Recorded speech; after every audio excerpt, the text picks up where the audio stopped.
హే కరీంనగర్, ఈరోజు నేను కృతుంగా రెస్టారెంట్లో ఉన్నాను. ఇక్కడ ఏమేమి ఫేమస్ అండ్ అదేవిధంగా ఎలాంటి ఫుడ్ను జనాలు ఎక్కువగా ఇష్టపడుతూ ఉంటారు. అయితే వీళ్ళలో నేను తెలుసుకున్న చాలా వరకు కొన్ని వెరైటీస్ ఉన్నాయి. అవన్నీ కూడా టేస్ట్ చేసి చూద్దాం ఎలా ఉన్నాయి. అవన్నీ నిజంగానే చాలా టేస్టీగా ఉన్నాయా, ఇలాంటి విషయాలన్నీ మనం లోపలికి వెళ్ళి తిన్న తర్వాత తెలుసుకుందాం. పదండి.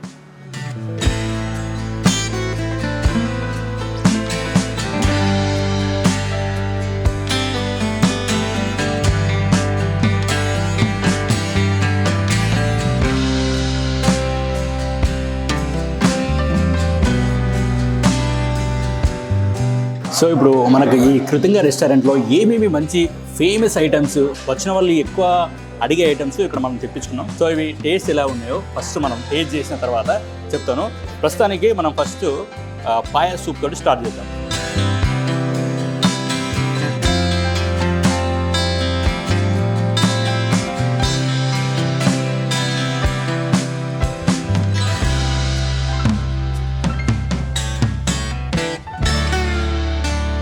మంచి ఘాటుగా, గొంతు సాఫీగా ఉంది.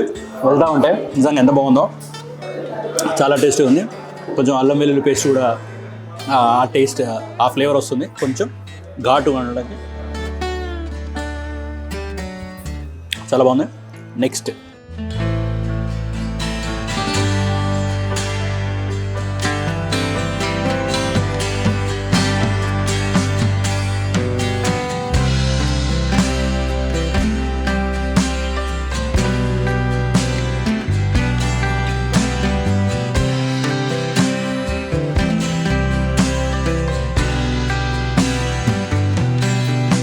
సో ఇక్కడ మెయిన్ రాయలసీమ రుచులకు ఇది మంచి పెట్టింది పేరు. చాలామంది రాయలసీమ రుచులు ఇక్కడ టేస్ట్ చేయడానికి ఇక్కడికి వస్తూ ఉంటారు. సో రాయలసీమ రుచులలో మెయిన్ ఫేమస్ ఏంటి? రాగి సంకటి అండ్ నాటుకోడి పులుసు. సో ఇవి రెండు కూడా ఇక్కడ చాలా బాగుంటాయి, చాలా టేస్టీగా ఉంటాయని మనకు చెప్పారు. సో ఇప్పుడు మనం కూడా టేస్ట్ చేద్దాం ఎలా ఉంది ఏంటనేది. ఇందులో నెయ్యి పోసుకొని తింటే అది బాగుంటుందని చెప్పారు. నెయ్యి కూడా వేశారు.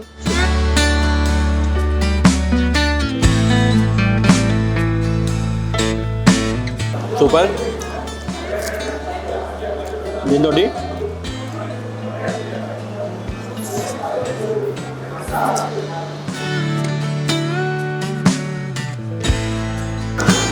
కర్రీ నిజంగా చాలా టేస్టీగా ఉంది. అండ్ ఇది ఇందులో నెయ్యి ప్లస్ ఇది చాలా బాగుంది, చాలా టేస్టీగా ఉంది.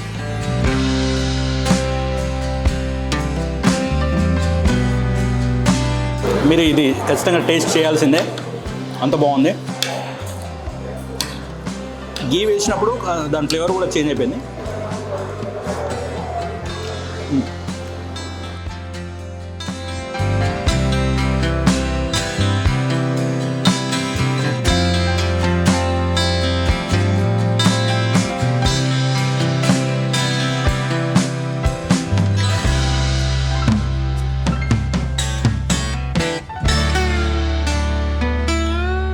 దగ్గర ఉంది లాలీపాప్ బిర్యానీ. ఇది కూడా ఇక్కడ చాలా ఫేమస్ అని చెప్తున్నారు. సో మామూలుగా మనం దమ్ బిర్యానీ తింటూ ఉంటాం. సో లాలీపాప్ బిర్యానీ అంటే కొంచెం వెరైటీగా ఉంటుంది. ఈ టేస్ట్ ఎలా ఉంటుందో చూద్దాం.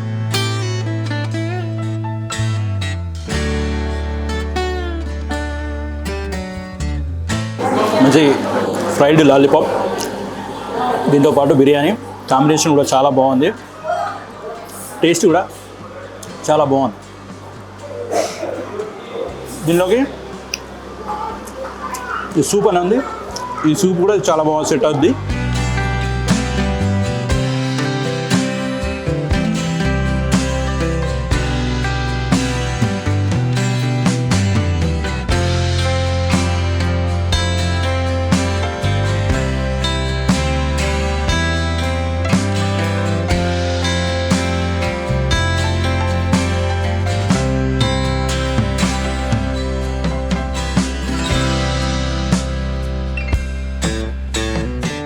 మనం లాలీపాప్ బిర్యానీ చూసాం,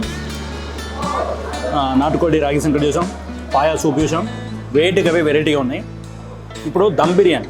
దమ్ బిర్యానీ అంటే మామూలుగా ఎక్కడైనా కానీ దమ్ బిర్యానీ అంటారు. సో మనం రెగ్యులర్గా ఆర్డర్ చేసేదే. సో ఇది ఎలా ఉంటుంది అంటే ఇందులో టేస్ట్ ఉందా, లేకపోతే ఇందులో ఎక్కువ దమ్ అయిందా అనేది కూడా మనం తెలుసుకుందాం. సో ఇప్పుడు మన చేతిలో దమ్ బిర్యానీ ఉంది. సో సో రెగ్యులర్గా అడిగే ఐటమే. సో ఇది ఎలా ఉంటుంది, దీని టేస్ట్ ఎలా ఉందో ఒకసారి తెలుసుకుందాం. సో మంచి లెగ్ పీస్ వచ్చింది.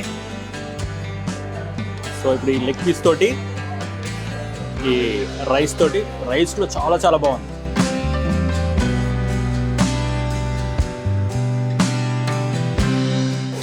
సూపర్. మనం రెగ్యులర్గా బయట తినేదానికంటే ఇక్కడ అన్ని రకాల వెరైటీస్ కూడా మనకి ఇక్కడ అవైలబుల్గా ఉన్నాయి. మీరు వచ్చినప్పుడు ఖచ్చితంగా నాటుకోడి రాగి సంగటి మాత్రం మిస్ కాకండి. దాంతో పాటుగా పాయా సూప్ కూడా టేస్ట్ అదిరిపోయింది. ఇంకా మనం దాదాపుగా ఇవే ఎక్కువ దమ్ బిర్యానీ ఆర్డర్ ఇస్తుంటాం. దీంతో పాటు లాలీపాప్ బిర్యానీ కూడా ఆర్డర్ చేసుకోండి. అది మంచి ఫ్రైడ్ పీస్ తోటి క్రిస్పీగా ఉంది. అది చాలా బాగా నచ్చుద్ది. ఇది ఖచ్చితంగా మీరు ఎంజాయ్ చేస్తారు. ఒక ఎక్స్పీరియన్స్ అయితే ఉంటుంది, మంచి ఎక్స్పీరియన్స్ అయితే ఉంటాయి. మన ఫ్రెండ్స్ కావచ్చు, ఫ్యామిలీ మెంబర్స్ కావచ్చు, ఎవరైనా తీసుకుని వచ్చినప్పుడు ఒక ఎక్స్పీరియన్స్ ఉంటుంది. అరే ఎక్కడికి వెళ్తే ఆ ఫుడ్ అనేది ఎంజాయ్ చేయాలి. ఇక్కడికి వస్తే మాత్రం ఆ ఎంజాయ్మెంట్ అనేది ఖచ్చితంగా దొరుకుతుంది. తిన్న తర్వాత మాత్రం వావ్ అంటారు. నిజంగా నాకు చాలా బాగా నచ్చింది. మీరు కూడా ట్రై చేయండి. సో ఫ్రెండ్స్, మొత్తానికి అయితే మంచి ఐటమ్స్ అన్ని టేస్ట్ చూశాను. ఇంకా చాలా మంచి ఐటమ్స్ కూడా ఉన్నాయి. అందులో ఇక్కడ మరీ ముఖ్యంగా మనకు వెజ్ వాళ్ళు వచ్చి ఉంటే ఖచ్చితంగా మీకు కూడా ఇక్కడ మంచి ఐటమ్స్ ఉన్నాయి. మరీ ముఖ్యంగా రాగి సంగటితో పాటు గుత్తి వంకాయ కూర, ఈ కాంబినేషన్ మాత్రం అదిరిపోద్ది. చాలామంది టేస్ట్ చేశారు. ఇంకెవరైనా చేయని వాళ్ళు ఉంటే ఖచ్చితంగా చేయండి. ఈ కాంబినేషన్ కూడా చాలా బాగుంటుందని చెప్పారు. దాంతోపాటు గోంగూర చికెన్ కూడా ఇక్కడ చాలా ఫేమస్. ఇలా వెజ్ వాళ్ళకి, నాన్ వెజ్ వాళ్ళకి అన్ని రకాల ఐటమ్స్ మనకి ఇక్కడ అవైలబుల్గా ఉన్నాయి. వచ్చిన వెంటనే ఆవురు అంటూ హ్యాపీగా తినొచ్చు. మంచి ఫుడ్ మాత్రం ఎక్స్పీరియన్స్ చేస్తారు. ఖచ్చితంగా ఎంజాయ్ చేస్తూ తింటూ ఉంటారు. యాంబియన్స్ కావచ్చు, ఇక్కడ ఉన్న సర్వీస్ కావచ్చు, అన్నీ చాలా బాగున్నాయి. జొమాటో కావచ్చు, స్విగ్గీ కావచ్చు, మీకు ఆన్లైన్ ఆర్డర్స్ కూడా ఉన్నాయి. దాంతోపాటు ఇక్కడికి మీ ఫ్యామిలీ తోటి, ఫ్రెండ్స్ తోటి వచ్చి ఎంజాయ్ చేయడానికి ఇంకా ఇది చాలా ఉపయోగపడుతుంది. సో వీళ్ళకి మనకి ఇక్కడ ఒక చిన్న పార్టీ హాల్ ఉంది. కంపెనీస్ వచ్చిన వాళ్ళు, ఏమైనా కాన్ఫరెన్స్ వచ్చిన వాళ్ళు కూడా అక్కడ కాన్ఫరెన్స్లో చేస్తూ, అదేవిధంగా పార్టీలు చేసుకోవడానికి, బర్త్డే కావచ్చు, మ్యారేజ్ చేసుకోవచ్చు, చిన్నది ఎవరు 40 to 50 మెంబర్స్ వచ్చిన వాళ్ళకి నార్మల్గా అక్కడ ఎంజాయ్ చేస్తూ అక్కడ ఆ హాల్ను కూడా అక్కడ వాడుకోవడానికి వీలుగా ఉంటుంది. దీంతోపాటు చాలామందికి ఏంటంటే ఇక్కడికి వచ్చిన వెంటనే ఈ కృతంకి మనకు పార్కింగ్ అవైలబుల్గా లేదు అని చాలామంది అనుకున్నారు. ఇక్కడ వీళ్ళకు పార్కింగ్ కూడా అవైలబుల్గా ఉంది. మనకు సైడ్లో వీళ్ళకు పార్కింగ్ కూడా ఉంది. అది కూడా మేము చూపిస్తాం. సో ఇక్కడ ఎలాంటి ఇబ్బంది లేకుండా మీ ఫ్యామిలీ తోటి, ఫ్రెండ్స్ తోటి రండి. ఫుడ్ను మాత్రం ఎంజాయ్ చేయండి. ఖచ్చితంగా చెప్తున్నాను, సూపర్ ఎక్స్పీరియన్స్. ఇక్కడికి వచ్చిన వెంటనే మీరు కూడా అదే అనుభవిస్తారు, పక్కా చెప్పగలను. Thank you.